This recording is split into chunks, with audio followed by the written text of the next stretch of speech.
Alright guys, it's been a while since I've done a pickup video. Um, uh, I've just been taking a break from making videos as often as I have. Doesn't mean I haven't been picking stuff up constantly. Now, games on the other hand, I have found a lot of games in the past couple months. But the thing is, I still haven't been finding very many deals around here recently. Aside from that flea market video, which I have all the stuff here I never showed that I completely forgot to show. So that's going to be included with all this stuff. I have been finding, though, more and more toy-related stuff, comic book stuff, and also just random other stuff that I think is cool. So with that, let's jump into what I've got. So in the flea market video I did a couple months ago that everyone seemed to like, I'll do another one of those eventually soon. It's just, I have gone back to the flea market and there hasn't been, deals. So if there hasn't been anything, I'm not going to just put a video up of me walking around. That would be pointless. So here are the things that I got the last time at the flea market. Box Sega Genesis games. What is this? Aero the Acrobat. Is that how you pronounce it? Aero? Fuck it. Oh, whatever. Aero the Acrobat. Boxed Genesis VR Troopers.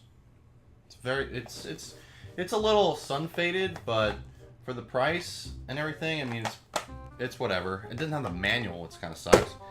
I got Justice League Task Force for Super Nintendo. I'll probably impose like an image of what the game actually looks like just because I'm kind of far away from the camera. And I also got a boxed complete, this has the manual and everything, of RoboCop 3 for Super Nintendo. It's actually pretty cool. I like the way that RoboCop looks in this.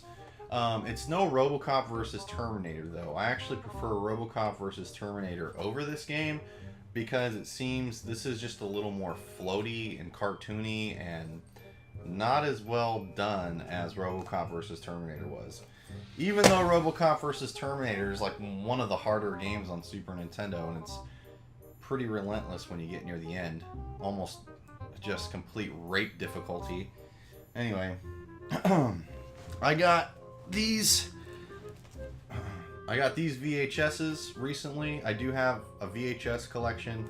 I never show it off because it seems like VHS collecting is on the rise. And I don't know. I just pick up... I'm not out to collect VHS tapes. I'm just out to get the tapes of movies that I really, really like, such as Evil Dead, horror movies, those kind of things like that. So with this, I got the Blair Witch Project. Oh, by the way, let me know what you guys think about this. I just saw, and I know this is really late, I just saw the sequel Blair Witch film. Not Book of Shadows that came out in 2000. I saw that. It's crap. But I'm talking about the direct sequel that came out last year called The Blair Witch or whatever. And I think it's fucking horrible. Fucking, it makes you mad how bad the movie is. But let me know if you want me to do a movie review on that. Running Man with Schwarzenegger. Great film. Dick Tracy. Okay movie. And Godzilla vs. Mechagodzilla. Now, anything Godzilla films on VHS, I'll always pick up. I love Godzilla. If you haven't noticed, when I do the skits of the reseller, it's always baby Godzilla, so...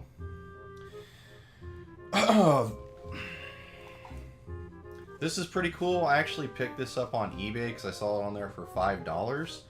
And I can't believe someone would sell this. It is the, it's only Legacy of the Wizard on NES, but it was signed by the Game Chasers.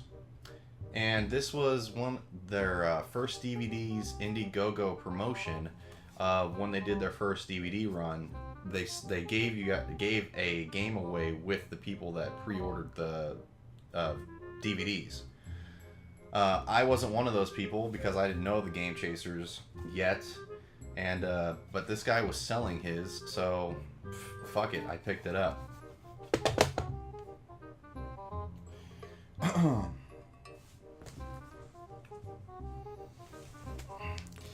Now, This I'm pretty proud of, like really proud. I don't know if many of you guys follow comic books, but I love comic books. I love to read. And this is one of my favorite comic book lines aside from Spawn. And this is the Max comic books. Now I have Max comic books, but this right here is the full 35 issue collection of the first print.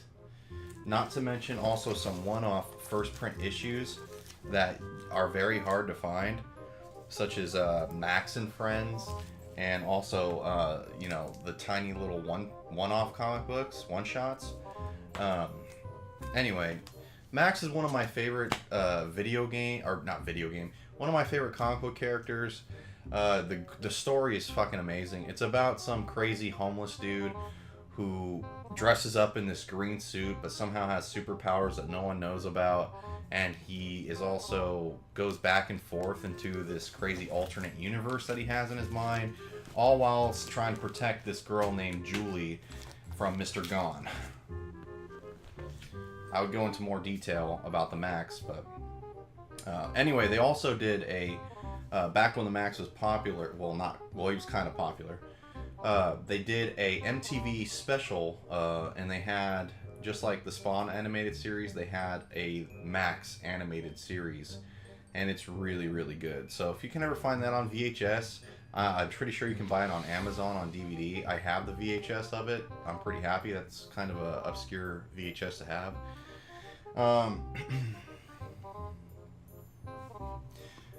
Next, I got something from my childhood I never had but always wanted, is a Street Shark hand puppet. Street Sharks are freaking amazing.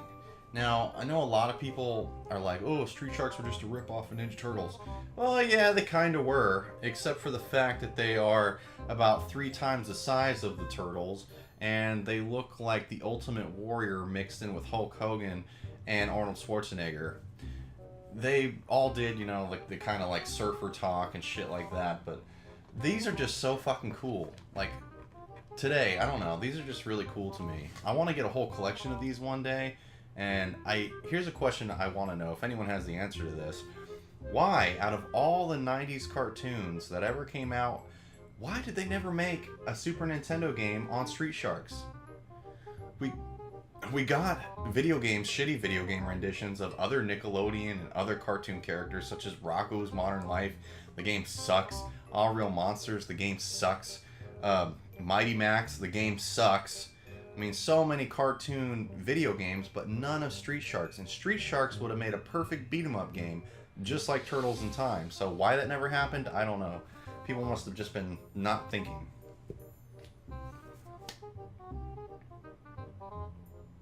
Next, I got a lot of Game Boy stuff. I'm pretty proud of this. Like, I love collecting for the Game Boy. Game Boy was my first handheld system, the original.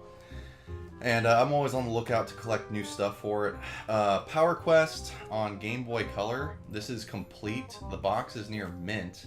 The guy only opened the saran wrap. So this is the original saran wrap from the game.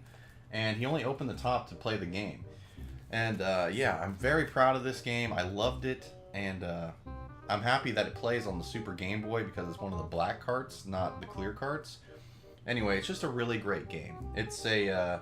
basically, it's a fighter, but it also does on PowerPoint systems and everything else, so you can upgrade your robot.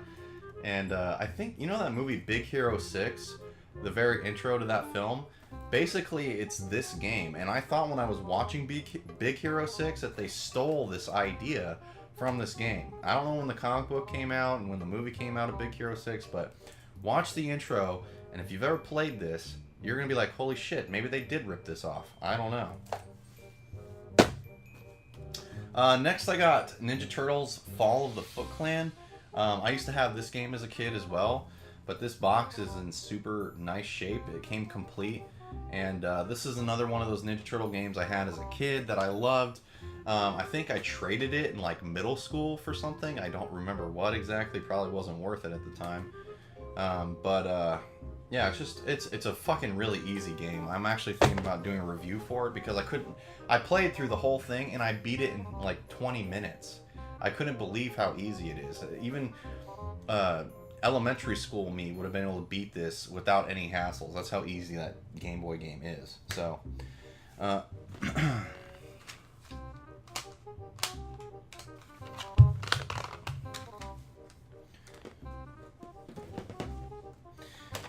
all right, this stuff I'm really proud of right here.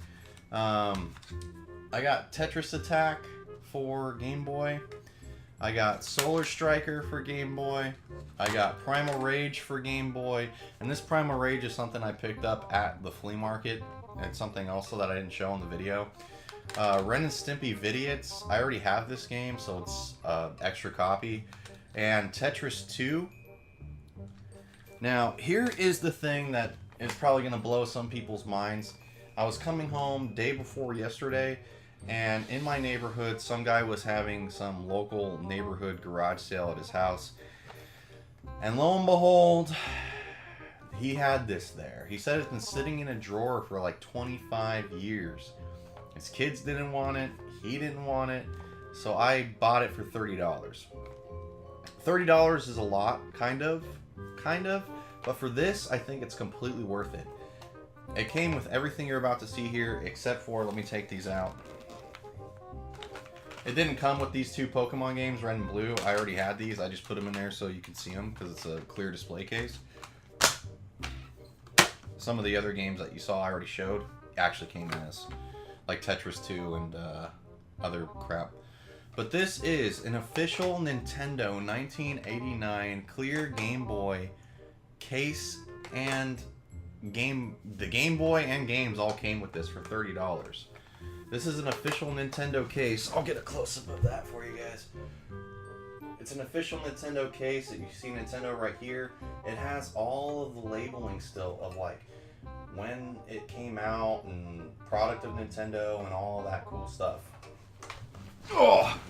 So, inside, we have all these games in here. Came with like 9 games. Tamagotchi.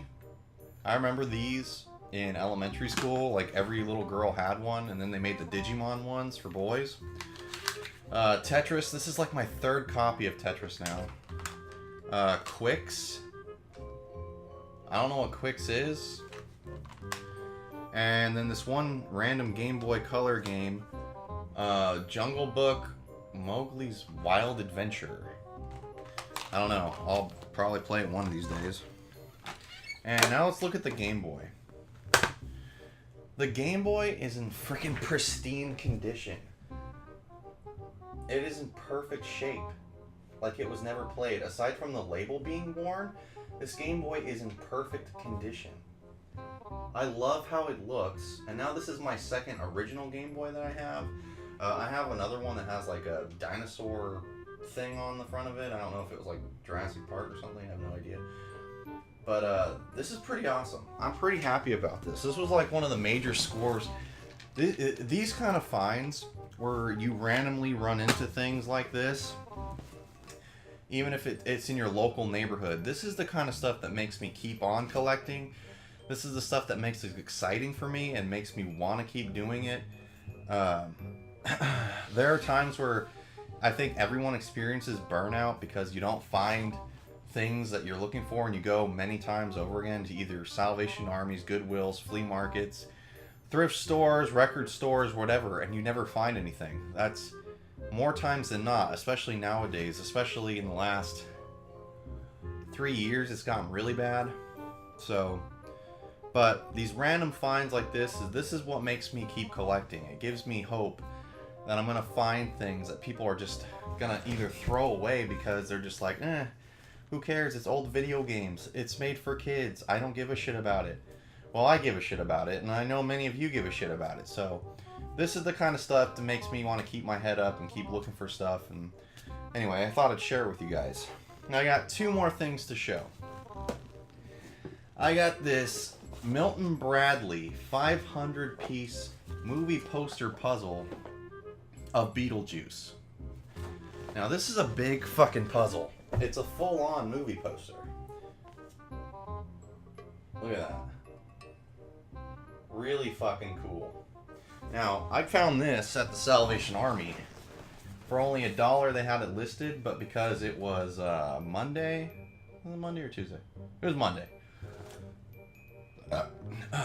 They had it listed for only 50 cents.